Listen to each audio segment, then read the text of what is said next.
vimos ya las 4 controversias de las cuales él salió victorioso. Vamos un poquito a repasar lo que ya hemos visto de los 2 capítulos que se fueron. Pero hoy vamos a ingresar en esta 5ª y última controversia del 3er capítulo de Marcos. Pero más que nada, a mí me interesaría comenzar haciendo una pregunta que me parece oportunísima después de haber escuchado al servidor o diácono que nos dio la Haftará, nuestro querido Gonzalo Gastón. Él destacó mucho lo que, sin saber cuando también comencé el momento de la cierre del sábado, se dice de Abraham. Abraham fue llamado amigo de Dios. ¿Cómo fue llamado Abraham? Y por eso la pregunta es oportuna y es el título de este caminar en la proclamación. Yo te voy a invitar a que peregrines en este querigma o proclamación, pero más que nada sientas lo que sentiste cuando habló el espíritu de profecía a través de Gonzalo, un acompañamiento, una paráclesis, una exhortación a que no te desenfoques de donde siempre te has enfocado. La pregunta es si eres enemigo o amigo del reino de Dios. Porque para entender qué es ser amigo de Dios debemos primero entender o analizar si captamos qué es el reino de Dios. El pueblo de Israel por 15 siglos, es decir, desde que salieron de Misrayim, y a pesar de haber tenido que ser entrenados 40 años en el desierto, esa generación de conquista que cruzó el Jordán con Yehoshua o Josué, sí tenía claro que era el reino de Dios. Pero cuando esa generación desaparece, particularmente en el momento que Josué también muere, todas las 12 tribus se olvidaron de que tenían que ser perfilados y por lo tanto dejarse capacitar por la instrucción divina para convertirse finalmente en un producto sobrenatural que es un reinado de sacerdotes. ¿Por qué se olvidaron de ellos? Porque no quisieron enfocarse en lo que Abraham se enfocó, en lo que está más allá de nuestras vías sensoriales.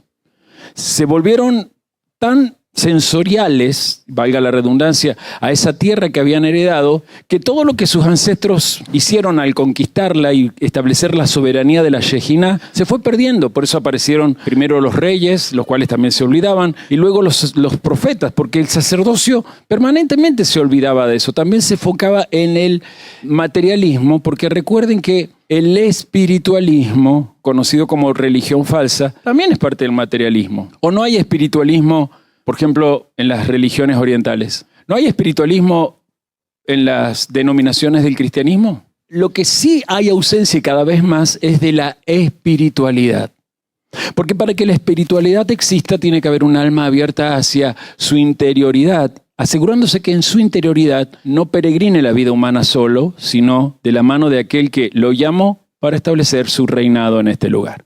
Por lo tanto, la pregunta es, ¿eres enemigo o amigo del reino de Dios? Repasemos el contexto de los 2 capítulos. Nosotros hemos visto, según Marcos, que Yeshua tuvo un ministerio explosivo. Así comenzó él. Más que avivamiento, traía una explosión revolucionaria. Allí en el capítulo 1 repasamos un poquito, vemos cómo él lo primero que hace es sanar a un hombre con un espíritu inmundo. Versículo 21 al 28 del capítulo 1. Luego allí, en el 29 al 34, viene otro momento sobrenatural y explosivo cuando dice el texto que sanó a muchas personas en la casa donde empezó su ministerio, que era la casa de Simón Kefas o Simón Pedro. Si seguimos repasando desde el 40, capítulo 1, 40 al 45, ese ministerio explosivo continúa, pero ahora con una gira de proclamación o predicación que siempre se basaba en el arrepentimiento, que va a ir por toda Galilea. Estoy en el 35 al 39 y ahí del 40 al 45 un nuevo tipo de sanidad que ya empieza a llamar mucho la atención, que es el tocar a un leproso. Y al tocar al leproso, algo que no se debía hacer según la Torá y más que nada las halajot, ser sanado. Pero lo más fuerte lo vimos en la semana que se fue, no esta, la anterior, cuando sanó al paralítico. ¿Se acuerdan? Allí en Marcos capítulo 2 del 1 al 12. Allí comienza él a ver que toda la admiración que está provocando esta explosiva forma de ministrar está también trayendo como consecuencia, y esto pasa siempre que hay algo explosivo en un ministerio de avance, detractores. Gente que por envidia empieza a buscar, desde lo que la envidia trae, que es el odio, la forma de acabar con ese movimiento. Y ahí vamos a ver esas controversias porque después de sanar al paralítico que lo trajeron sus amigos, del 1 al 12 vimos eso, comienza esa situación que se da desde el 18 al 22 cuando llama a un tal Leví, un recaudador de impuestos, un publicano. Y lo peor de todo es que va a ir a la casa de Leví a una fiesta donde había, según los religiosos del momento, los que se sentaban solo a juzgar, como lo enseñé la semana pasada, muchos otros recaudadores y también lo que ellos llamaban los pecadores, es decir, obreros, porque el obrero se supone que no tiene tiempo de estudiar la Torá, o también los judíos que venían a las fiestas y que no pertenecían a la tierra de Israel, sino que todavía estaban en la diáspora en las otras naciones. Y siguiendo con esto, justamente entre la fiesta de Pesach o Shavuot, ahí está aconteciendo lo que el capítulo 2 nos dice, hay una controversia sobre el tema del Shabbat, y esto me va a llevar a que nos metamos en lo de hoy, porque arrancaban las espigas cuando caminaban, y según las halajot de las halajot que los fariseos habían creado, eso era como cosechar y llevar el trigo al molino. Fíjense lo loco que era la situación. Y termina todo esto con este relato que ahora vamos a leer, y les invito a hacerlo conmigo, en el capítulo 3 del verso 1 al 6. Esta es la última controversia de las 5 que yo les hablé. Otra vez entró Yeshua en la sinagoga, y había allí un hombre que tenía seca una mano, y le acechaban para ver si en el día de reposo lo sanaría a fin de poder acusarlo. Aprendí la lección, ¿no? Entonces dijo al hombre que tenía la mano seca, levántate y ponte en medio. Y les dijo, ¿es lícito en los días de reposo hacer bien o hacer mal, salvar la vida o quitarla? Pero ellos callaban. Entonces mirándolos alrededor con enojo, se entristeció por la dureza de sus corazones y dijo al hombre, extiende tu mano. Y él la extendió y la mano le fue restaurada sana. Y salidos los fariseos tomaron consejo con los herodianos contra él, es decir, contra Yeshua. ¿Para qué? Para destruirlo. Mis queridos, estamos ante un momento muy fuerte que va a terminar con algo muy particular. Yo me adelanto un poquito al versículo 11, cuando dice que, y los espíritus inmundos al verlo se postraban delante de él, es decir, de Yeshua, y daban voces diciendo, tú eres el Hijo de Dios. ¿Por qué quiero comenzar hablando o buscando que respondas la pregunta si eres enemigo o amigo del reino de Dios? Porque la semana que se ha ido nos deja este desafío una vez más de aprender a enfocarnos en nuestra interioridad. Porque si solo hacemos los ritos que nos estamos acostumbrando a hacer, desde el congregarnos y desde los otros elementos cósmicos que Dios nos ha entregado, como es la celebración de Shabbat en familia, el estudiar las aliyot o ascensiones de conciencia que la Torah nos da cada día, cosas que otras congregaciones aún no tienen, dije aún no tienen, pero creo que pronto lo van a tener, pero si solo nos quedamos con eso, sigue siendo parte de una exterioridad, una disciplina que ocurre desde la piel hacia afuera. No es que esté mal, pero se corre el riesgo de caer en la sensorialidad de la mística que se conoce como espiritualismo. Y el espiritualismo también lo tenían estos varones llamados fariseos y aún estos otros llamados herodianos que ya momentos más voy a explicar. Si ustedes lo ven, sana a este hombre con la mano seca, pero lo notable, cuando leí el versículo 11, es que comienza a haber una clara separación entre, por ejemplo, las multitudes que se empiezan a golpar a la orilla del mar y que lo reconocen como el Mashiach, y especialmente los espíritus inmundos, que lo empiezan a reconocer como el Hijo de Dios. Y sin embargo, estos otros expertos en la Torá, expertos en todos los códigos que les iban a permitir reconocer al Mashiach cuando se presentara delante de ellos, están endureciendo el corazón. En otras palabras, queda muy claro lo que quiero decir. Las multitudes y hasta los espíritus inmundos a esta altura saben que Yeshua todo lo que está haciendo lo está haciendo por el poder del eterno Dios. Pero estos fariseos, estos escribas, lo están cada vez negando más. En vez de decir, sí, él tiene las credenciales de lo que el Mashiach es, este tal Yeshua hasta echa los demonios en el nombre de... Todo lo que hace es en el nombre de Belcebú. Entonces, sabemos que Yeshua ha tenido respuestas, por lo que hemos visto en los 2 capítulos, muy positivas por parte de las multitudes. Capítulo 1, capítulo 2, van a ver que las multitudes todo el tiempo se están aumentando y lo van siguiendo. Pero insisto con esto que me parece importante que recaiga. Los expertos en la escritura, fariseos y escribas, se han vuelto más enemigos de él que antes. Lo vimos en el capítulo 2, donde ya se sientan a ver cómo juzgarlo. Y ahora en el capítulo 3 del 1 al 6 ya no solo se sientan para juzgarlo, sino que se sientan, lo juzgan y están ya planificando cómo acabar con él. Y aquí aparecen estas alianzas raras.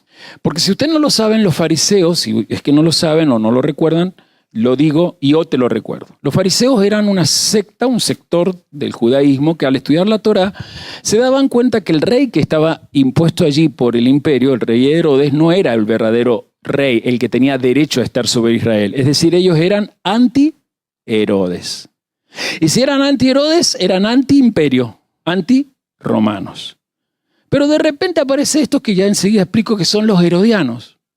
Una clase especial de fariseos o gente que había estado en los fariseos y que sí eran simpatizantes de Herodes, ya no comulgaban con las escuelas de los fariseos, pero manteniendo las líneas fariseas, se habían hecho más, existe hoy en el judaísmo esto, más seculares, creo que se llama el lineamiento judaico de la reforma, donde usted ha visto que hay judíos que no guardan Shabbat, y son políticamente correctos, ¿no? Los herodianos de hoy serían los sionistas de hoy. Que yo todo el tiempo aclaro, y porque aquí hay hermanos que simpatizan con el sionismo, que no se confundan un movimiento político que generó un estado político llamado el Estado de Israel con el movimiento del Espíritu que hace 4.000 años, sí, a través de Abraham, en las promesas de Abraham, pero especialmente hace 3.500 años, desde Misraín, configuró una nación, desde una confederación de 12 tribus, una nación llamada Israel, que debería convertirse en un reinado de sacerdotes. Bueno, eso más o menos serían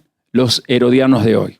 Aquellos herodianos eran pro Herodes y por lo tanto pro romanos. Repito, los fariseos eran anti Herodes, por lo tanto anti Roma. Estos son pro Herodes, por lo tanto pro Roma. Sin embargo, como de los dos lados, de acuerdo al texto, están vigilando qué enseña Yeshua, se deciden hacer una alianza para juntos conspirar y destruir a este varón, según lo que dice el versículo 6. Pero vamos a lo que hoy tenemos que hablar.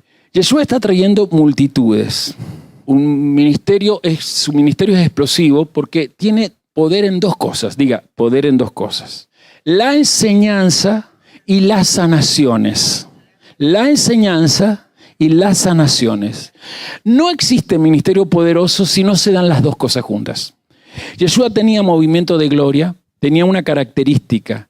Se retiraba de estas multitudes para buscar lo que se conoce como la calma de la meditación.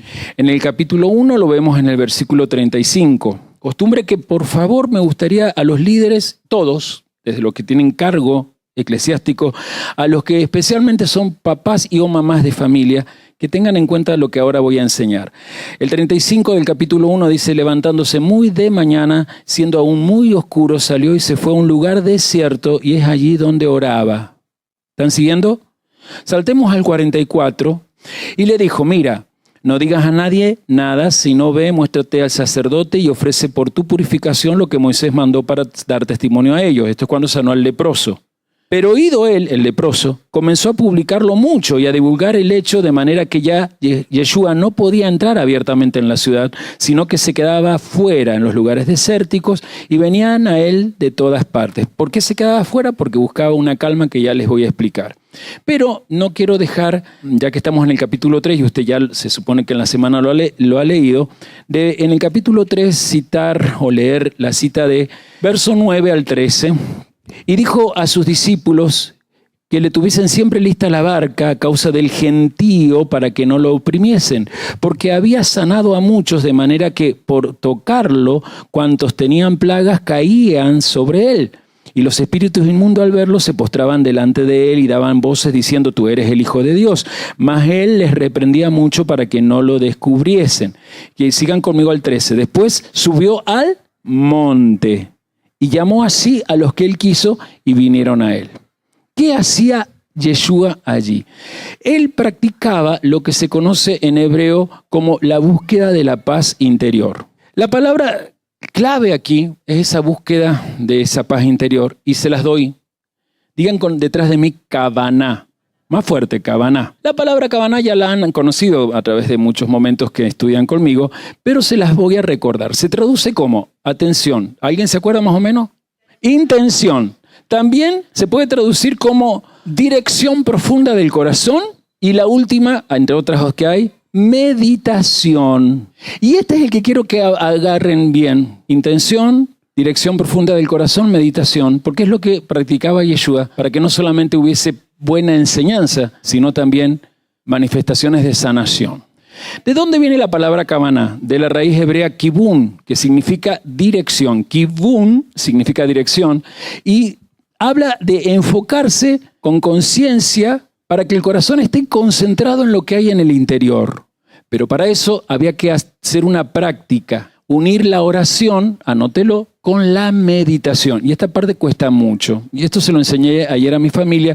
Y cuando mi esposa me preguntaba, hallé oportuno detenerme un poquito en esto para volver enseguida a la proclamación. En este instante me voy a una didascalia, una enseñanza mistagógica. ¿Entendieron qué es Kavaná? Es una práctica que de alguna manera ustedes hacen. Porque estoy convencido que oran o no oran. Hacen los tefilot, los rezos, pero también hacen su oración personal. Bien, ahí les explico esto. Hay dos vectores para que exista una correcta Kavaná. Les hablo primero en hebreo y se las traduzco. Uno se llama Hitbodedut. De alguien que repita, o toda la congregación, Hitbodedut. Hitbodedut, se lo traduzco, tiene que ver con dialogar en el interior con el Espíritu de Dios como amigo. Como se dialoga con un amigo. ¿Se entiende? Sí. O sea, que usás ¿qué tipo de palabras? ¿Un rezo o tus propias palabras? Eso es un diálogo, ¿sí o no? La otra palabra se parece detrás de mí, y lo aprendió la maestra ayer. Hitbonenut. Hitbonenut.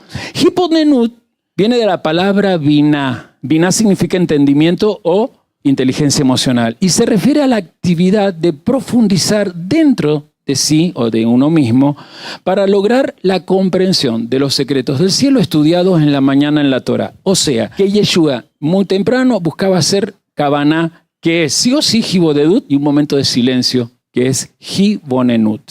¿A cuántos de los que están aquí les ha servido esto? Amén. Levánteme la mano. Oro y anhelo que si levantaste la mano porque te ha servido, el que te sirva es que lo lleves a la práctica. Quizás muchas cosas todavía no se están dando poderosamente porque estás estudiando la Torah bien en la mañana, haces tu Hitbodedut, es decir, antes de salir apresurado al mundo material, tenés que ser mínimo 10 minutos de silencio, llamado Hitbonenut, donde tu emoción va a quedar sujeta a tu inteligencia, al biná, ese sector de nuestro cerebro que te permite ser sobrenatural. Cuando vos haces Hitbonenut, activás lo que se denomina glándula pineal a nivel físico. Activás la glándula pineal, tu sistema endocrino funciona equilibradamente. Si hay Hitbonenut, no hay mujeres que sufran sus menstruaciones, su momento de nidá, que es mejor que hablar así. Si hay Hitbodedut, no hay varones que tengan problemas a nivel suprarrenal. Cuando hay Hitbodedut, hasta el timo que se conecta al sistema endocrino asegura un sistema inmunológico maravilloso, porque las emociones controladas con la biná del Señor es sobrenatural. Tenés salud en ti y hay irradiación de sanación a los que están alrededor tuyo. Súmense con el amén, no me van a insultar. Ok. Ahora, hay un detalle. Yeshua tenía esta costumbre, pero había momentos donde él no se retiraba. Y lo vamos a ir descubriendo a lo largo del Evangelio, pero especialmente ya en el capítulo 2 y en el 3 aparece. Y es cuando los escribas y fariseos empezaban a presentarle batalla. Él no disparaba de eso. Él se ponía en defensa enérgica gracias a la Kavaná. Gracias a su momento él podía confrontar los momentos de injusticia, de detracción, los momentos donde el enemigo quiere poner en duda quién eres y si lo que dices ser y lo que haces viene de Dios. Y acá es donde viene el punto de ser o no amigo del reino de Dios. Y acá es donde quiero hablar del duro precio de la libertad que aparece aquí. Porque vimos la semana pasada, con esto del arranque de espigas en el Shabbat y de la sanación del paralítico en Shabbat, que lo que entienden estos varones por Shabbat no es lo que la Torá revela con la palabra Shabbat.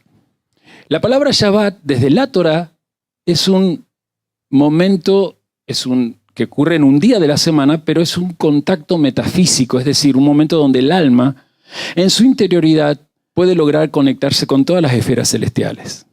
O sea, ¿qué es el Shabbat? Sí, un periodo físico, temporal, de descanso, de refrigerio, pero en cuanto a lo metafísico, es lo que permite que tu alma entre al lugar santísimo, que es lo más profundo de tu alma, y elevado a ese nivel que es Neshama, sientas que la vida no es tener en la sangre al nefesh corriendo para la actividad sensorial, sino que tenés en tu alma al Ruach HaKodesh, al Espíritu Santo, haciendo que cuando sales todos los días, no a correr, como decía el siervo, a tratar de sobrevivir y reaccionar en el apuro de las fatalidades que crees que existen, tu alma se prepara, entendiendo que la fatalidad no existe, a ordenar todo caos que fuera de tu vida está pasando.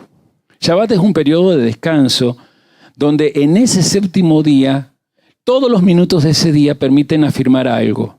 El Dios que me hizo me asegura que para Él yo soy su reposo y por eso en este día me fortalezco, me refresco, me renuevo para que durante los 6 días de trabajo Él siga creando, formando y haciendo, porque lo que hay que reparar en este mundo va a permitir que el mundo sea más humano, nunca mucho mejor.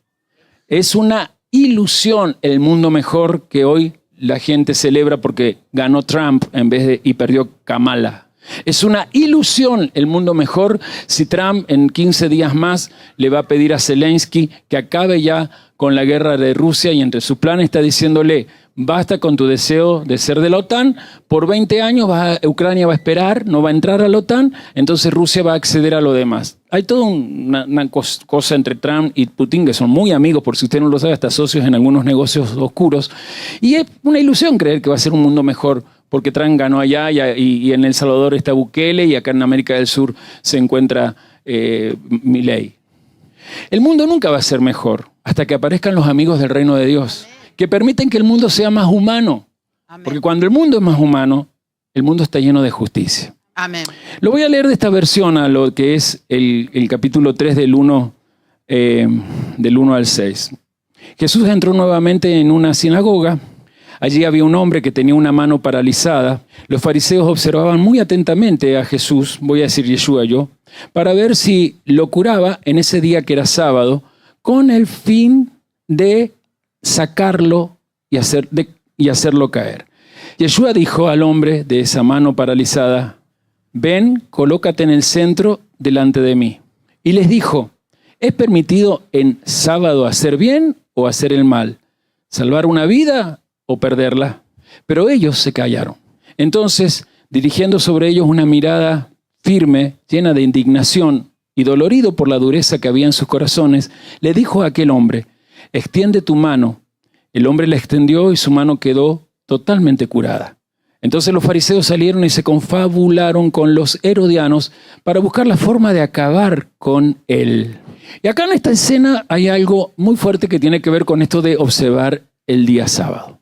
Pero el enfrentamiento que tiene Yeshua con estos ya enemigos, porque digo enemigos porque se está profundizando la separación con ellos, es muy grande. Porque lo que vimos en el capítulo 2 es que Yeshua en el día sábado estaba diciendo: lo importante del Shabbat es que el hombre entienda que el día séptimo Dios lo apartó para que comprenda que en el interior del hombre se encuentra el descanso de Dios y todas las entidades de las esferas celestiales, de que en un hombre que se vuelve a Dios está la clave para que el mundo sea reparado.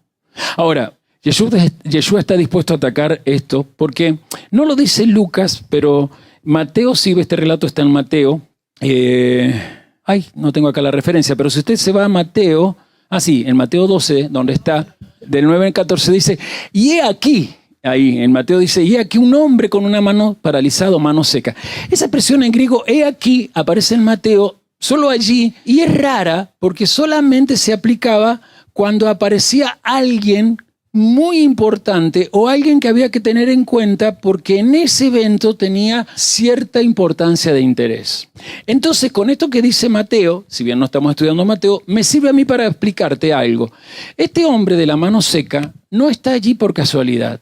Este hombre ha sido contratado y o traído por los fariseos. ¿No buscan hacerlo caer?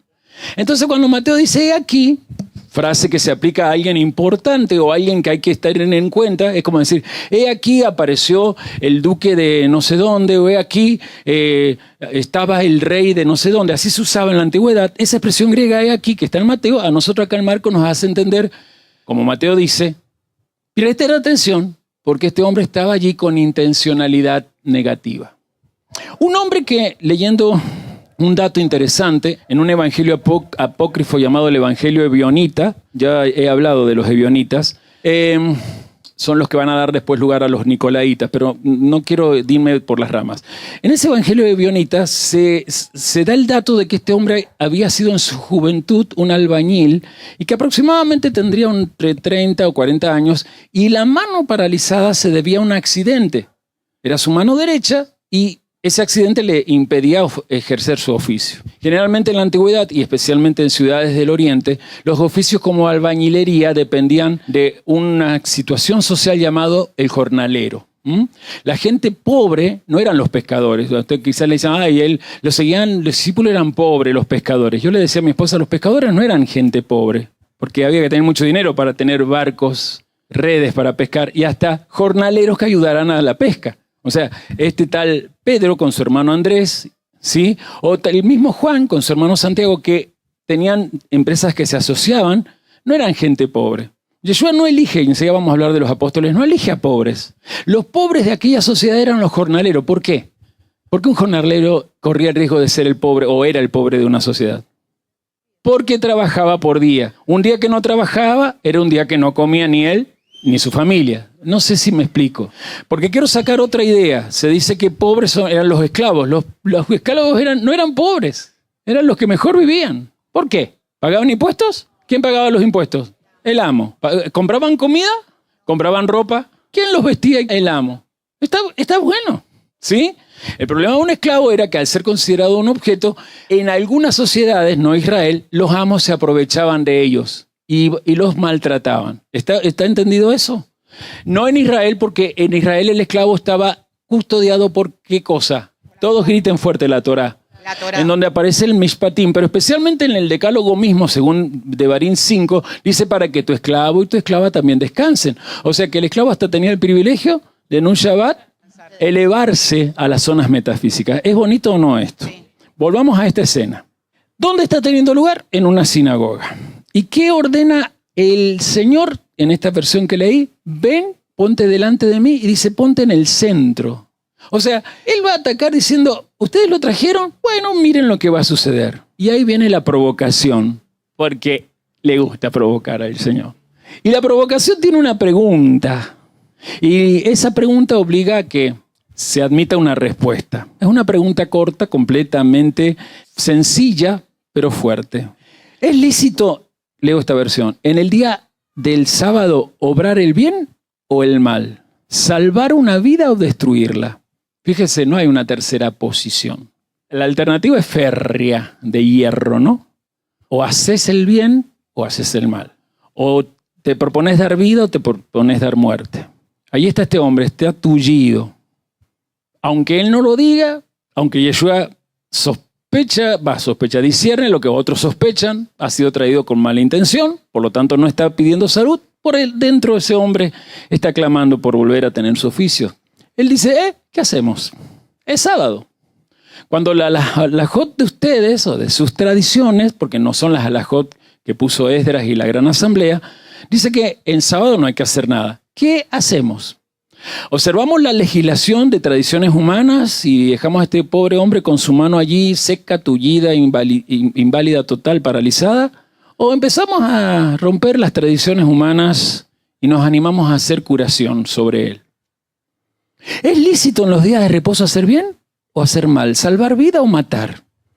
Y según los mismos fariseos, en sus manuales, en sus momentos de estudio, tenían la justificación de que la ley del sábado y las halajot del sábado se podrían violar si tenían que ver con la salvación de vida. Eso lo tienen todavía los judíos. Le voy a leer algo que está hoy en el Talmud y estaba en el siglo I, desde la escuela tanto de Shammai como de Hillel. Aún Gamaliel hablaban esto. Esto quedó en el Talmud.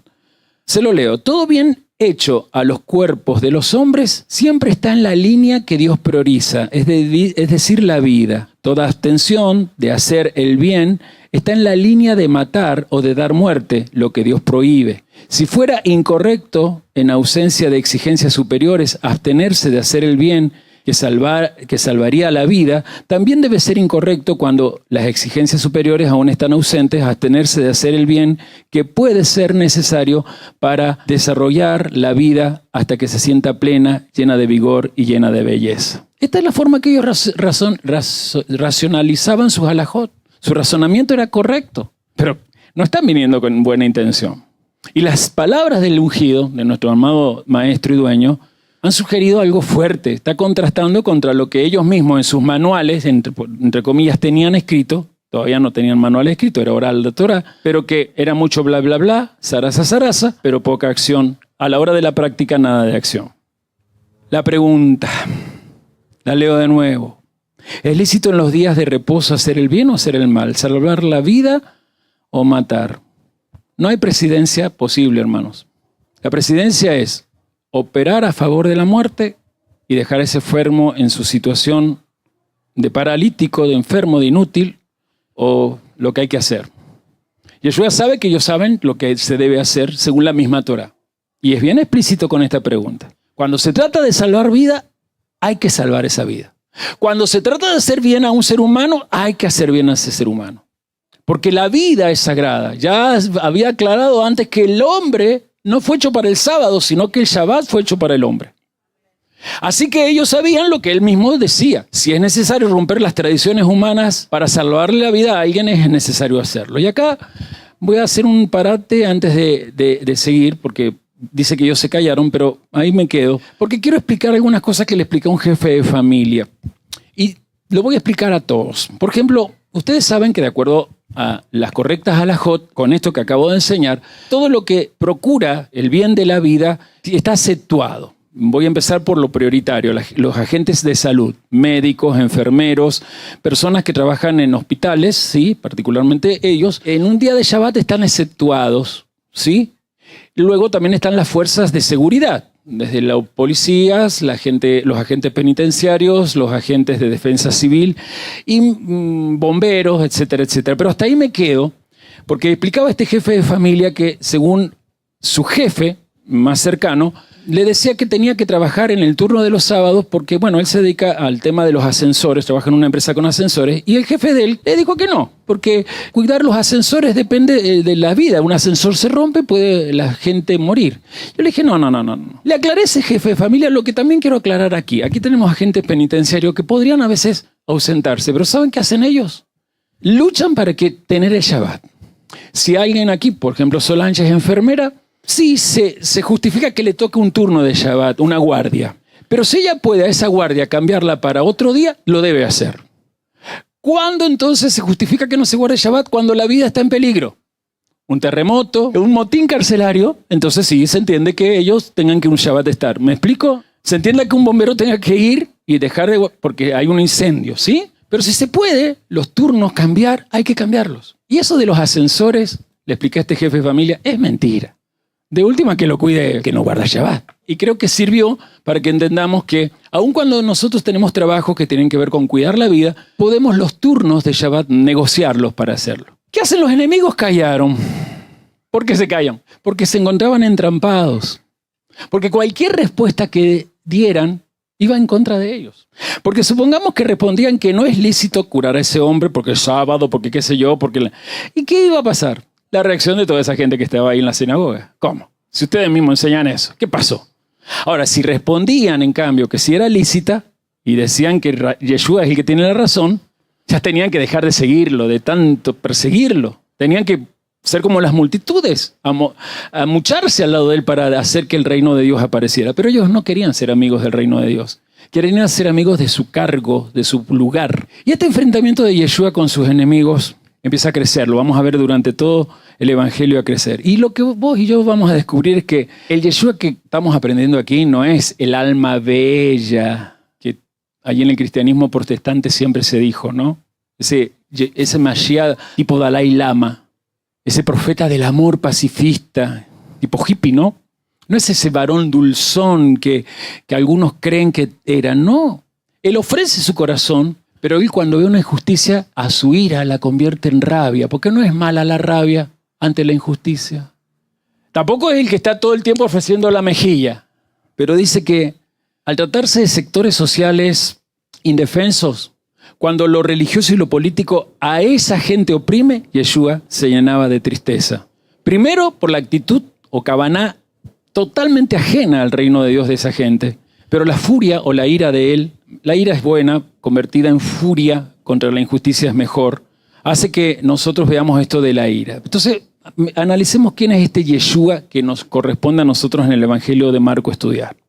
Porque Marcos realmente, desde que lo empezamos nosotros a estudiar, a mí me ha gustado muchísimo. Yo amaba mucho el Evangelio de Juan, me sentía un Nesher, un águila.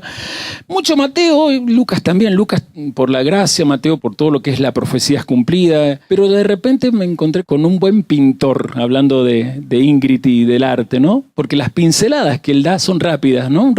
No sé cómo sería en los movimientos de pintura, pero son rápidas pero claras. El que quiere discernir se da cuenta cuál es el verdadero retrato de Jesús. No está perfecto cuando nació, cómo era, pero estas pinceladas dicen mucho de él. Lo que quiero que destaquemos acá, decirle al de al lado, Yeshua no era insensible ante la injusticia. ¿Tenía oposición? Sí. ¿Era insensible? Ay, bueno, no importa. No. Se indignaba. Es decir, que su rostro se enrojecía de cólera. Yeshua era sensible.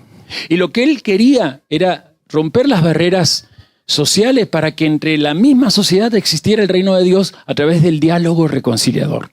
Ellos se callaron.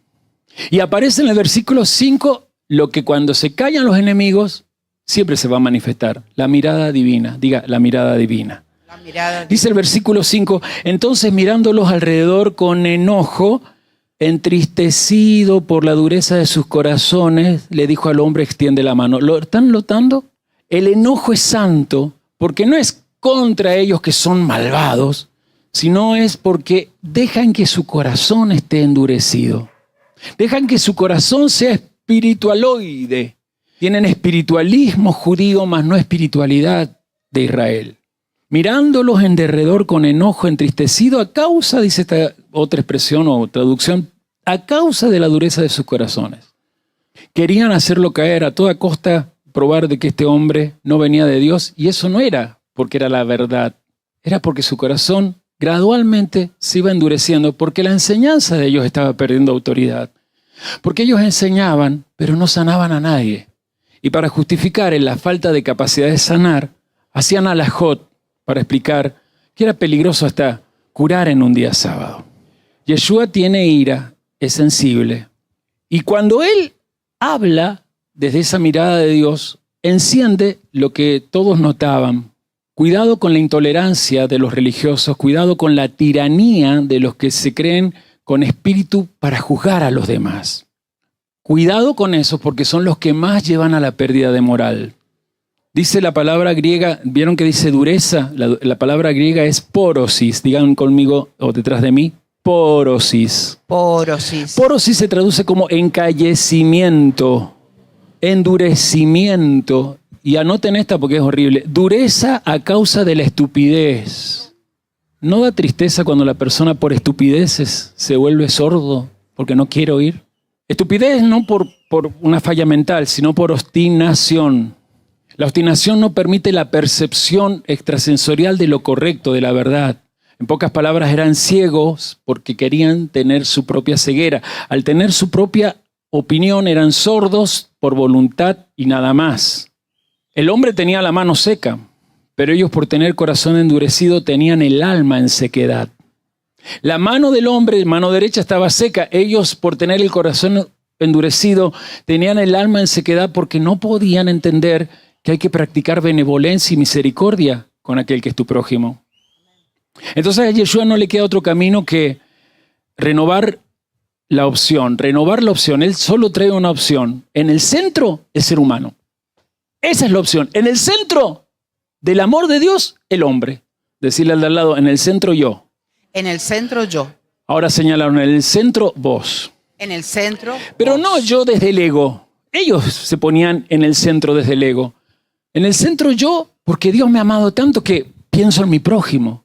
Apreciando y autovalorándome. No creyéndome en menos. Porque en menos, en vez de buscar un pastor, voy a terminar. Y no se ofenda a nadie.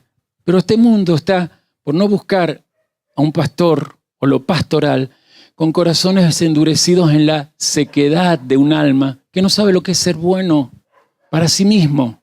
Por eso se están llenando los psicólogos y los psiquiatras de pacientes y clientes. Curar enfermos es nuestro trabajo, El Shabbat que guardamos es para salir de esta mesa a curar, a sanar enfermos. Le dijo, ponte de pie, ponte acá en el centro. Y esa es la actividad del Mashiach, es la actividad del Espíritu de Dios en mí, en ti, en nosotros. Poner en pie a la gente y tenernos en el centro del amor de Dios. Cuando sea carnaval, mientras celebran a los dioses falsos, nosotros aquí vamos a estar haciendo seminario de vida. Cuando yo vuelva a hacer mi obra episcopal allá en General Madariaga, que ya estoy en esto por 15 días, y luego vamos a hacer aquí un encuentro, le voy a pedir a la pastora Nancy, que es la directora, para preparar ya un trabajo de seminario de vida. Pero no hagamos seminario de vida si no entendemos esto que hoy el Evangelio nos está diciendo. Que tenemos que seguir poniendo a la gente de pie. Versículo 6 dice que los hombres estos decían, hay que destruirlo. En el griego también se puede traducir, este tiene que morir. Y acá voy buscando el final, porque justamente en este sábado, estos en vez de buscar la vida, ¿qué están buscando? La muerte. En vez de buscar la vida, así como quieren que muera Yeshua, siempre han querido que todos estén muertos. Les importaba la admiración, la oportunidad que tenían de que en sus escuelas o en sus lugares de enseñanza hubiese gente escuchándolos. Pero no tenían otra motivación. Todo el Tanaj, o lo que se conoce como Antiguo Testamento, lo habló a la gente de la congregación virtual, hablaba que cuando viniera el Mesías, lo que más se iba a destacar era que desde el Mesías se iba a entender lo que significa que el Eterno perdone pecados. Y que al perdonar pecados, el Mesías pueda sanar. O sea, las credenciales legales estaban. Marco está diciendo, desde la Tanaj, este hombre, Yeshua, está presentándose como el Hijo del Hombre con credenciales de que es el que Daniel vio a la derecha del anciano de días. Pero esta gente se endurece. En vez de ver el rostro de Dios en ese hombre, que viene a enseñarle a todo Israel a mostrar el rostro de Dios a todos los hombres, están viendo la forma de que ese hombre sea acabado. Y esta es la lucha siempre de la gente que tiene concepciones diversas de Dios. ¿Cuál es la religión verdadera? ¿Cuál es la...? No hay observación religiosa verdadera. Lo que tiene que ser verdadero es la relación de un alma humana con un Dios que ha puesto al alma a un llamado. Ponete de pie y extendé tu mano derecha, porque ya mi mano derecha, mi benevolencia te ha dado hasta los días que hoy tenés de vida, misericordia renovada cada vez que te ha despertado. Amén. Estos adversarios no conocían lo que Yeshua conocía. Lo que él conocía lo había recibido de su padre Yosef, Miriam, la influencia de un buen estudio de la Torá, quizás los esenios, los anabim, que se llamaban, ¿no? Y aquí es donde yo quiero que hablemos de la emuná, porque vamos a hablar de esto hoy. Esta gente no tenía la emuná de Abraham. Porque cuando vos al resto de la gente de la sociedad la mirás con indiferencia, no hay emuná. Y acá se está notando eso. Porque cuando alguien quiere la muerte del otro, no solamente la muerte física, la muerte en todo sentido, en la base de esa oposición se encuentran justamente los complejos o enojos con un Dios verdadero y la idea de que lo más importante no es la alianza entre el Dios creador y el hombre creado, sino en cómo el hombre creado se sujeta a la Torá del Dios creador. Pero la Torá fue dada para que el hombre no caiga, sino que se ponga de pie y sea el centro de la historia de su vida. Se quedan callados porque han sido humillados. El orgullo siempre te hace callar. Las esperanzas que tenían han caído, están defraudados, están llenos de una furia, pero no como la del Señor. Es inútil, una furia egoica. Y hacen esta alianza rara. Toman consejo con los herodianos, sus enemigos ideológicos. Repito, los fariseos eran anti-Herodes, anti-Roma. Los herodianos eran pro-Herodes, pro-Roma. Pero se ponen de acuerdo. Dice, si desde lo religioso no tenemos fuerza, unámonos con lo político.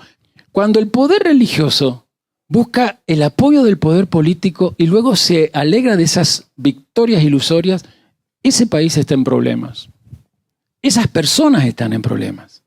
Son gente que no quiere servir al prójimo, quiere que su fama sea admirada y servida por una serie de cholulos. Estaba viendo, y lo voy a poner yo sé que voy a traer problema en Instagram, las publicidades que hay del hijo de un tal Luis Palau. No sé cuál es el nombre del hijo de él, pero está por todos lados. ¿Cómo se llama? Ni lo conocemos. Y nadie lo conoce. Respeto mucho el ministerio de Luis Palau, no fui muy simpatizante de esa forma como la de Billy Graham, pero cuando ya cae el que hace ese ministerio evangelizador o eclesiástico, no puede quedar legado arónico, porque no les va a salir. Entonces, ¿qué han hecho? Han puesto a 6 cantantes, 2 días con 6 cantantes, entre ellos y Rodrigo Tapari. Y qué triste cuando el evangelio, que tiene que tener el poder, hay que aguarlo con show, con cholulaje. Y para bienes de todo eso, cada noche va a terminar con el G-Day PB.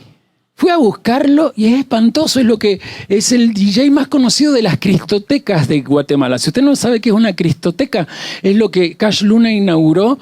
En todos los sábados se va a ese templo de Cash Luna a hacer música electrónica con el DJ PB.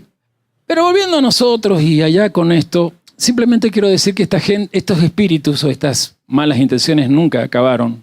Y Yeshua tampoco nunca acabó, porque el espíritu de Yeshua se sigue oponiendo a eso. Y va a levantar varones como yo que siempre van a molestar con estas cosas, pero que nunca se van a quedar solos porque hay mucha gente que piensa como yo. Volvamos a esto porque el problema de fondo es que la masa del pueblo sí están dispuestos a aceptar que ese tal Yeshua no es el hijo de María y José. Ese tal Yeshua es el que está dando las credenciales del Mashiach esperado. Amén. Y acá viene lo que empieza a aparecer en Marcos desde el capítulo 3 en adelante. La clara división de los seres humanos frente a Yeshua. A partir del capítulo 3 está ese dilema. ¿Sos enemigo del reino de Dios o sos amigo? Es impresionante ver cómo Marcos desde aquí va a poner a los que lo están leyendo, porque esto está ocurriendo 40 años después que Yeshua ha vivido, ha entregado su vida, ha resucitado, ha sido ascendido, y muestra esto. A Yeshua acudían los que lo buscaban. ¿Y quiénes eran? Los que estando satisfechos con sus enseñanzas, sentía que de sus enseñanzas lo sobrenatural los respaldaba, los sanaba, los ponía de pie, los elevaba, los sacaba de parálisis, le mostraba que la bondad de Dios es grande y maravillosa, renovada todos los días con sus misericordias. Amén. Hoy no está ocurriendo eso. Hablé de una campaña que necesita el cholulaje de cantantes famosos. ¿Pero qué? Hoy, primer día, agarrá los cultos de la mañana, porque las iglesias evangélicas ahora van en la mañana por miedo a los ladrones.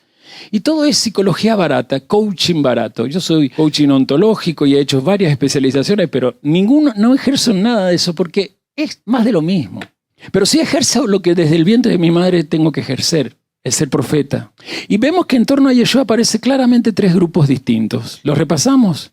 Por un lado, los discípulos, los que siguen a Yeshua, los que sienten que la palabra Yeshua a su vida les da sentido. ¿Qué hacen? Se adhieren a él. O al menos así parece, porque hay uno que después lo va a traicionar. Después lo veremos. Segundo grupo, la otra oposición, los doctores de la Torá. Los licenciados en maestría de la cabalística de la Torá, fariseos y escribas. También están los herodianos, abiertamente hostiles, porque en lo político este hombre es molesto. Si su primo Juan había molestado a Herodes, ni siquiera lo molesta a Herodes, ni le habla a Herodes. Lo trata de zorra y no le dirige la palabra. Ustedes van a ver que cuando se presenta ante Herodes, Herodes le preguntaba, le pedía señales, dice, y él callaba. Pero hay un tercero grupo que me encanta, se llama el pueblo, las masas, las multitudes. En realidad están en una posición ambigua, porque con los líderes en realidad no saben qué hacer todavía. No sabe quién realmente está, quién no está, pero lo bueno es que Yeshua sí sabe quién va con ellos y quién no. Y acá es donde empieza esta descripción del capítulo 3, versos 7 al 12. Leo 7, capítulo 3, 7 al 12, lo leo de nuevo. Mas Jesús se retiró al mar con sus discípulos y le siguió una gran multitud de Galilea y de Judea y de Jerusalén y de Idumea y del otro lado del Jordán y de los alrededores de Tiro y de Sidón. Oyendo cuán grandes cosas hacía, grandes multitudes vinieron a él. Y dijo a sus discípulos que lo tuviesen siempre lista la barca a causa del gentío, pero para que no lo oprimiesen, porque había sanado a muchos, de manera que, por tocarlo, cuantos tenían plagas, caían sobre él. Y los espíritus inmundos, al verlo, se postraban delante de él y daban voces diciendo, tú eres el Hijo de Dios. Mas él los reprendía mucho, para que no lo descubriesen. Miren esto. Gente que viene al lado del Señor, lo busca, se adhiere, pero se trata de algo muy importante, una multitud. Atención, porque aquí es donde empezamos a ver un sumario interesantísimo. Lo que va a hacer el evangelista es tratar de sintetizar lo que empieza a ser contraposición aquí. Por un lado está la conducta de Yeshua, alguien que no aprovecha, como Abraham. No aprovecha la oportunidad de su fama para entonces sí, ahora sí, todos se convierten. No, cuando veía que la fama lo podía él hacer caer, él iba a buscar realmente la voluntad de Dios en la Kavaná, por medio del Jibodedut y Jibonenut, para que justamente su interioridad no fuera traicionada por lo que en su exterioridad él presenciaba. Él desarrolla su misión a partir de ahora no más en sinagoga. Usted no lo va a ver más en sinagogas. Todo es al aire libre. Y todo es usando los recursos que tienen sus seguidores. En este caso, la barca representa a tus recursos cotidianos. Tu negocio, tu taller, tu momento de venta, tu momento de compra, tu momento de estar en la carnicería como ama de casa o en el supermercado, tu momento de ir a tu consulta ginecológica por el embarazo y ver a otras mamás que están asustadas. En fin, ofrece tu barca, tu vida, lo que es tu vida cotidiana, no para hacer materialmente riquezas, sino para que Yeshua pueda hablarle a muchos, sanar a todos y no ser oprimido por las masas. Se menciona estas regiones, Galilea, Judea. Estos son los dos regiones más conocidas, pero también se habla que venía gente desde otras regiones, como sería la región del Tiro, de Sidón, porque lo que suena acá es que el mensaje de Yeshua se está haciendo muy popular. La tierra de todo ese Medio Oriente está siendo afectado porque hay un tal Mashiach que está haciendo con su enseñanza estragos, está cambiándole la vida a la gente, está poniendo una opción que nadie ha puesto. El hombre es el centro del amor de Dios y con eso está poniendo en pie a muchas almas que además de ser puestos en sanación espiritual, son llevados a sanación física. Qué bonito contemplar esto, ¿no? Yeshua estaba circuncidando el corazón de muchos. Estos otros que se enfocaban en la circuncisión de la carne, no les importaba lo que era el centro para Dios. Corazones circuncidados. Todos querían apegarse a Él. ¿Cómo se aplica esto a nosotros? ¿Cómo están tus actividades? ¿Son la barca de Yeshua? ¿Cómo están tu círculo, lo que gira a tu alrededor? La palabra Galilea, entre tantas otras significaciones, significa el giro de la gente, donde la gente hace círculos, donde la gente gira. Es decir, ¿cómo estás actuando por esa alma sensorial que todos los días trabaja a la hora de hablarle a las personas que giran a tu alrededor? ¿Cómo está esa gran multitud que acude a vos todos los días? Porque todos los días a vos acuden un montón de pensamientos desde los medios de comunicación social, desde las redes sociales, desde los vecinos, amigos, compañeros. Todo el mundo tiene un montón de pensamientos. Ahora, en esa multitud de pensamientos, ¿cómo está tu forma de pensar? ¿Y cómo se expresa esa forma de pensar a ellos? Muchos vinieron de Judea, de Jerusalén, del otro lado del Jordán. ¿Se acuerdan que Judea tiene que ver con gratitud, con alabanza? Judea viene de Yehudá, ¿sí o no? Sí. Es la forma aramea de llamar a Yehudá. Tiene que ver con confesión. Y acá es donde pregunto, ¿cómo estás vos a la hora que la gente se acerca? ¿Se acerca porque sos alguien que alaba a Dios con tu forma de hablar? ¿O hay quejabanza en tu forma de hablar? Se quejan los otros, pero en vos no es queja, es quejabanza. Y la quejabanza desde vos son espíritus inmundos que dicen, este no es hijo de Dios.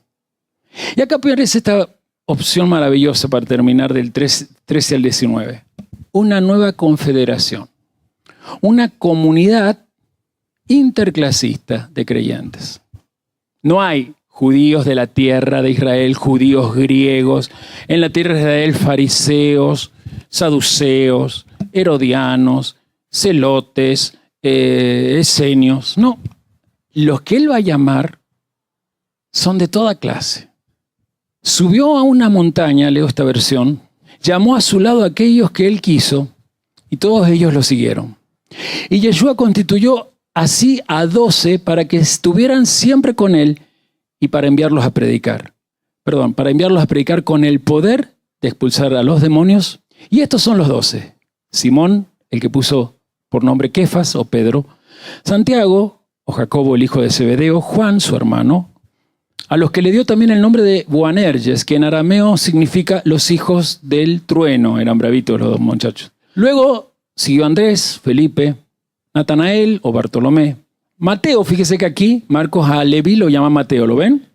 Tomás, Santiago, el hijo de Alfeo, Tadeo, Simón el cananeo, y Judas Iscariote, el mismo que después lo entregaría. ¿Qué hace primero? Sube al monte.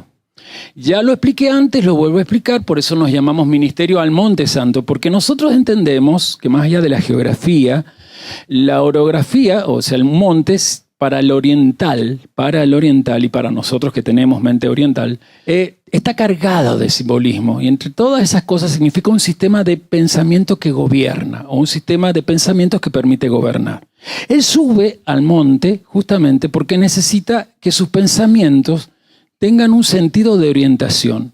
El hecho que yo hoy esté parado acá es porque antes, aún cuando Nora había llegado con Julio y sus primeros hijos, todos chiquitos, entre esos, el que estaba en el changuito es el que hoy nos enseñó la canción, todavía subía yo al monte a orar, al Cerro Arco, y comprendía por todo lo que vivencié allí en esos ayunos, que este era el secreto.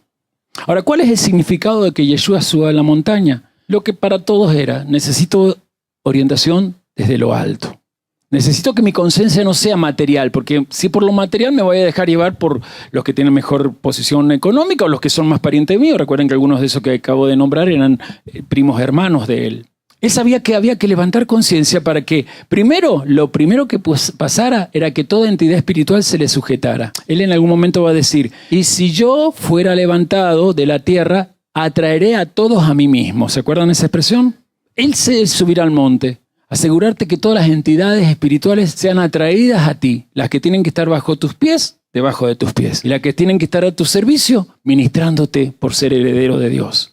Este es el hecho fundamental de lo que es este reino que empieza a aparecer aquí. Una confederación, 12. Por favor, no tengamos mente occidental matemática aristotélica, donde 12 siempre es, o cualquier número, lo cuantitativo. No. Los números en el Oriente, especialmente en Israel, siempre son cualitativos.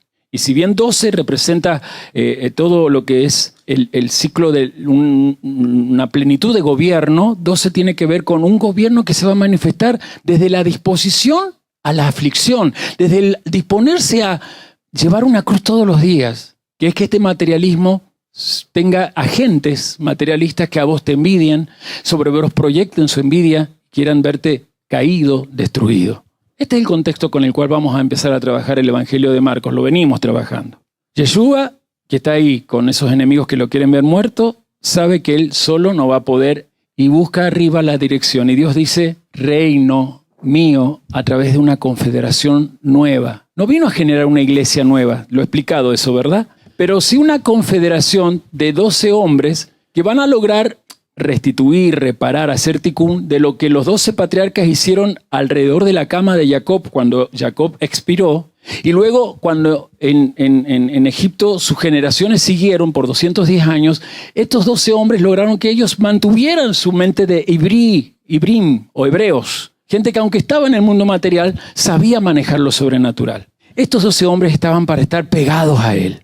Este es el grupo que va a estar siempre junto a Yeshua. Y más tarde este grupo va a configurar lo que se llamó la verdadera Keilah, la Keilah que se edifica con gente que tiene mente del linaje sacerdotal. Con esto, al buscar el final, quiero exhortar a los que les cuesta entender lo que muchas veces le he pedido que consulten a nuestro hermano Esteban o a otros. Aquí pueden consultar quizás a los guerreros, pero no tendría que nombrar. Si hago la lista son varios los que han dicho, yo lo único que estudio, puedo poner a John Hernández, por ejemplo. Yo lo único que estudio es David Nesher. Aquí hay gente que no estudia con David Nesher. Si usted se quiere asumir verdaderamente judío, tengo un solo maestro. En lo humano, digo, ¿eh? En lo humano. Sí, tenemos el gran maestro que es el espíritu del Mashiach. Pero en lo humano, decida quién es tu maestro, porque tu maestro se convierte también en tu libertador. Y en estos tiempos, especialmente tu libertador financiero. Hoy no tengo aquí a Leandro Ponce porque me avisó que se ausentaba por justamente asuntos de inmobiliarios que tiene que atender en otra provincia. Pero decía, yo te agradezco que me hayas puesto de ejemplo, o como lo hice con él o con Andrés, y podría poner a otros. Y hoy voy a poner a una mujer, a Aná, Anaí, pero el nombre hebreo, Aná, que me han dicho, vos sos mi libertador financiero. Podría poner a Esteban y a Sandra también, no los quiero nombrar todo el tiempo. Cuando vos reconoces un maestro, ese maestro desde la enseñanza se hace tu libertador, y especialmente tu libertador financiero. Sandra Eliseva, vos sabés que hay un libro llamado La Ley del Reconocimiento, que lamentablemente, como no existe un ILI, tampoco ya está en la venta. Si lo pueden conseguir a nivel libros usados, capaz que esté. pero es de Murdoch, que es el apellido. Mike Murdoch. Y allí, entre tantas cosas que hay que reconocer un maestro que siempre él dice, y pone todos los pasajes, va a ser tu libertador financiero. Y hoy quiero hablar de eso porque justamente aquí vemos a 12 hombres que se convirtieron en libertadores de las naciones porque tuvieron solo un maestro. Algunos venían de los fariseos, otros venían de los celotes, distintos maestros, todos que aprendían Torá. Pero esta confederación de interclase ahora decide por un solo maestro, que va a ser su libertador. Y en esta descripción yo te pregunto, ¿qué significa para vos estar con Yeshua? Aprender con tal maestro y mañana cruzarte al otro y mañana ver al otro y todos virtuales. Y creer que esos, que desde lo virtual se presentan como impolutos, intachables, como esos mesías dulces que te metieron desde el Roma, creer que eso es mejor que este morocho lacerindio, o lacerino para ser más correcto, que a veces cuando se pone airado hay que aguantarlo, que me exhorta por acá, que me exhorta por allá. Cuando no te acordás que exhortación tiene que ver con cubrirte para que no caigas. Dice, necesito gente que a estas multitudes me los afirme como discípulos, porque Yeshua sabe que entre esa multitud hay algo peligroso. Hay gente con emuná, que es lo que va a contar siempre en su movimiento, pero hay gente que tiene solamente entusiasmo. Desde el 32 al 34 sale eso en el capítulo 1, 32 al 34. Ya Marcos ha hablado de eso. Cuando llegó la noche, luego que el sol se puso, le trajeron todos los que tenían enfermedades y a los endemoniados, y toda la ciudad se agolpó a la puerta y sanó a muchos que estaban enfermos de diversas enfermedades y echó fuera muchos demonios y no dejaba de hablar a los demonios, y no los dejaba hablar a los demonios porque lo conocían. Yeshua sabía que muchos venían por sus milagros y no los rechaza, pero sabe que ese ministerio explosivo, como empecé al principio y este es el final, siempre tiende a tener dos tipos de gente. El que del entusiasmo de los milagros se queda apasionadamente entusiasmado, con lo que en consecuencia siempre viene el apagose, el abandonar. Y el que desde el milagro, en vez de entusiasmarse, se queda apasionadamente creyéndole a Dios, para que como creyente a Dios no deje también de ser un agente sobrenatural. ¿Y por qué hablo de esto? Porque aquí en mi ministerio he visto esto. Mucha gente pasó. Nora, decime si me equivoco. Independencia 428. ¿Cuánta gente fue sanada? La otra vuelta encontré en mi escritorio la prueba médica de una mujer que 14 quistes. Quistes se llama lo que salen en el útero, no. Sí. Fibroma. 14 fibromas en una reunión. Lo encontré, estaba la firma del médico. Y empecé a recordar cuántas sanaciones. Desde la casa de Fray Luis Beltrán 2927 acá en Las Heras, pasando por la casa de cercana allá donde también Esteban estuvo en el aeropuerto, no me acuerdo cómo se llamaba esa calle, pero no voy a nombrar a esa familia. La Carpa, barrio 26 de enero, milagros y gente entusiasmada. Aquí mismo, Pedro B. Palacio. Gente entusiasmada que se apagó. A mí me dio mucha pena encontrar lo que yo comenté hoy. Una mujer, madre de 9 hijos, que tuvo hasta la oportunidad de ser probada si iba a ser diaconisa. Que en la época de la pandemia, y acá Rosalía es testigo, la invitábamos a hacer Shabbat con nosotros, porque decía, no, yo voy a abandonar, mi marido no me apoya, mis 9 hijos no quieren saber nada, y que aquí, pero yo quiero guardar Torá. Y bueno, después gracias, porque tengo una familia que me contiene, si no fuera por Monte Santo. Y escuchar que hoy lo que lo contiene es un sistema de working marketing o algo así, network marketing. Y me enteré que eso está por todos lados. Y entró por una señora de la Valle, que no sé si seguirá trabajando en la municipalidad, políticamente correcta la morocha, que recibió milagros, como el que su marido no la abandonara y volviera a ella. La otra vuelta tuve la dicha de decirle a la madre, amiga de Naomi, que gracias por hablar mal de mí. Pero ella se aprovecha de mucha gente que son ustedes para hacerlos entrar en cosas que supuestamente te contienen, te dan propósito. Esta mujer decía, he sentido que por fin mi vida tiene propósito y significado. Eso es entusiasmo, eso no es emuná.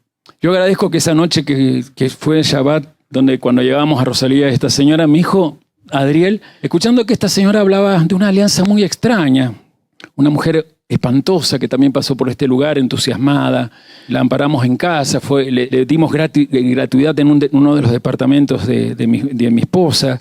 Ella había vuelto a ser amiga de ella en la pandemia. Y yo me callaba porque digo, no me voy a sonrojar en la ira, me calmo. Hasta que mi hijo, antes de dejarla, 10 cuadras antes, le dice, ¿le puedo dar un consejo? Cuidado con las alianzas que son tóxicas, porque la pueden sacar del camino. Esa señora que usted ha nombrado en el viaje, Rosalía, digo la verdad, a ver, no le conviene llamarla amiga. Es muy peligroso. La mujer desde Huaga y Manuela Sáez hasta su casa en el Cristo Redentor, mudita, nunca más volvió a nuestro ministerio. Y yo le decía, después de haber escuchado esto, gracias, Adriel, porque no hablaste como yo, en mi vehemencia, en mi ira santa, pero hablaste como correspondía y nos salvaste de gente que se entusiasmaba. Los últimos entusiastas ya se nos fueron. No sé si queda alguno escondido acá. Espero que no. Espero que lo que yo estoy discerniendo, y se los digo hace tiempo, sea lo que me lleva a hablarles con este corazón abierto. Acá hay gente de emuná. Acá hay gente de emuná, de certeza, de convicción. Gente que sabe que puede poner a otros en el centro de la atención de Dios. Te quedaste, pasaste los momentos más difíciles que pasamos cuando llegamos a este lugar. Pasaste tú momentos difíciles y has avanzado y has seguido. Hoy te dice que estás para caminar con Él. Esto es ser apostólico. Hoy Dios te dice, lo que gira a tu alrededor tiene pensamientos revueltos, pero tú tienes un solo pensamiento. La certeza que como piensa el Padre, tú como hijo piensas igual. Lo que debes hacer es que haya más hijos para su gloria. Y con eso cierro con esta confederación que también ha perdurado por medio de nosotros. ¿Qué significa estar con Yeshua? Que hay un llamado, te ha llamado a ser enviado. Algún día le voy a explicar cuándo apareció en la Edad Media la expresión misa, a eso, que no es correcta, ¿no? Pero misa, en su origen latino, significa el lugar donde me recuerdan enviado o desde donde vuelvo a ser enviado. Misa no es mesa, como algunos creen. Misa es desde donde vuelvo a ser enviado. Y en eso yo respeto a la iglesia que desde Roma ha estado por siglos, porque gracias a esa conciencia sigue perdurando. Y no porque sea la iglesia única y verdadera, como para colmo ahora los evangélicos dan la razón con esto del 31 de octubre, el día que nacieron las iglesias evangélicas. No crean esa mentira, lean la historia. Pero aquí no estamos como iglesia evangélica, estamos como iglesia apostólica. Y Marcos nos está diciendo, la misión de aquellos 12 sigue estando en tu cabeza, porque en tu alma hay 12 centros de atención. Tu cerebro, tu mente, en lo que es la parte racional, tiene 6 actitudes mentales. Hay 6 actitudes mentales o intelectuales, 6 actitudes. Si no, pregúntenle al psicólogo Juan. Pero en tu emoción hay 6 actitudes emocionales que a las 6 actitudes mentales, 6 más 6, 12, te pueden dar una calidad de vida de entender que desde el vientre de tu madre fuiste enviado para dar una solución desde tu vida que es respuesta. Pero para eso tenés que congregarte en lugares donde haya un maestro que pueda cara a cara hasta decirte, che, la estás haciendo mal. Esta semana me he sentido honrado por muchas cosas, por este matrimonio que reconoció, y ahora vamos a orar, ese poder apostólico de que mi enseñanza me acompaña con sanación.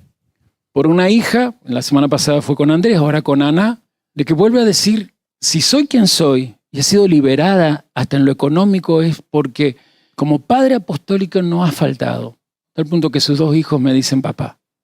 Y hoy quiero sanar entonces, porque esta semana me acuerdo que le dije a un joven, te amo mucho, te doy toda esta semana, la que se fue, para que me llames y me cuentes eso que en tu corazón está pasando. ¿Y saben qué hizo? Lo que siempre hace, faltarme el respeto, ser egocéntrico, obsesivo, y nunca llamarme, nunca honrarme con algo que siempre los jóvenes me han honrado. Quiero formar familia. Acá hay jóvenes que saben que yo guardo en el corazón, todavía chicos ellos, mira apóstol, ore, porque yo a tal chica he sentido que Dios me la da para orar, para formar familia. Eso es una honra que yo la llevo callado hasta que en el tiempo y forma, si es que desde Dios, se dé. Pero otros me pasan por arriba. Pero qué bueno cuando hay hijos que sí honran. Yo agradezco al Señor, porque de una u otra forma, aunque yo le diga a Él todos los días, estoy cansado, jefe, siento que lo apostólico no se ha frenado. Parecía un chiste lo que te dije de verte en el coro, pero yo no te vi en el coro de tu escuela, te vi en las naciones. Y no te vi como mi sobrina en las naciones. Vi una sierva que yo estoy capacitando para las naciones. Y siempre voy a tener esta mirada divina, porque no la voy a abandonar, porque se la ofrecí a mi Señor. Y quiero verme un día en las naciones, pero quiero sentir a muchos de ustedes venirme a visitar en donde yo esté residiendo, si es que el Señor no ha venido antes, y decirme gracias, porque le encontré el sentido de a muchos que estaban paralizados en su mano derecha, ponerlos a la derecha del Padre, porque Dios es bueno y bueno en gran manera. A ustedes que están en las naciones, gracias, acá se acabó lo nuestro. Lo tuyo no, lo tuyo comienza hoy. No seas de la gente hipócrita, yo ya conocí a muchos. Si estás aquí, primero, cuando estemos en busca YouTube y suscríbete. Acá en Facebook, hacerte seguidor. Ya se fueron todos los que no quieren ser seguidores. Pero se están sumando muchos que sí. Gracias por bancarnos en esta red social. Andate a YouTube, te necesitamos en el canal. Si vivís en Buenos Aires y cerca de General Madariaga, ya estaré el fin de semana que viene. Ustedes, los de Mendoza que están ahí, vengan porque acá hay, vieron, tremendos varones de Dios. Maravilloso grupo de adoradores. A ustedes chilenos, gracias, porque me devolvieron una pareja impresionantemente gozosa. Porque no me devolvieron a mi hermana biológica, me devolvieron a mi hija apostólica, consciente de servicio y de llamado. A todos les digo shalom y lo mejor de la semana. Gracias. Y a ustedes los invito a algo, a no perder la emuná.